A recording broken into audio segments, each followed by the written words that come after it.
চকরিয়ায় ভাড়া বাসায় বসবাসকারী রোহিঙ্গা ক্যাম্পের তালিকাভুক্ত তাহের নামে এক রোহিঙ্গাকে আটক করেছে পুলিশ।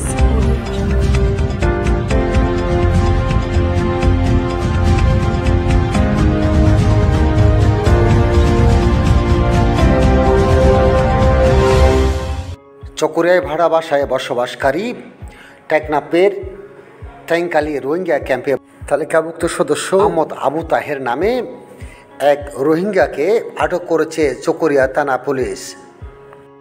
পুলিশ সূত্রে জানা গেছে, চকরিয়া থানার officer in charge OC Sheikh Mahmud আলীর নির্দেশে এসআই জামাল চৌধুরী সঙ্গীয় ফোর্স নিয়ে গোপন সংবাদের ভিত্তিতে রাত ৮টার দিকে বরামুহুরী খুদারকুম এলাকায় এক বিল্ডিং থেকে তাকে আটক করে তার থেকে রোহিঙ্গা ক্যাম্পের সদস্যের তালিকা, একইভাবে বরিশালের তার নামে বাংলাদেশের জাতীয় পরিচয়পত্রের ছায়া কপি ও পাসপোর্টের ছায়া কপি জব্দ করা হয়েছে বলে জানিয়েছেন।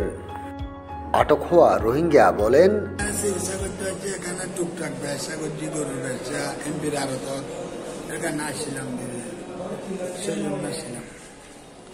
আপনি তো রোহিঙ্গা নাগরিক?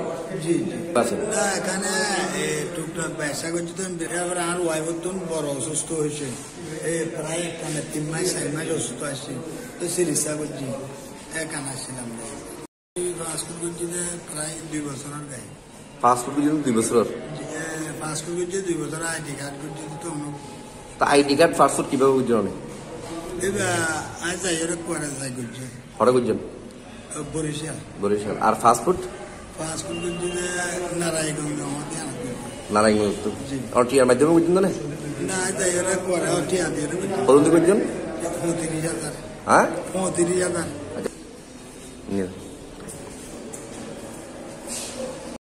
তার বিরুদ্ধে চকরিয়া থানায় মামলা রুজু হয়েছে। ওই মামলায় আদালতে প্রেরণ করা হয়েছে বলে জানিয়েছেন ওসি শেখ মাহমুদ আলী।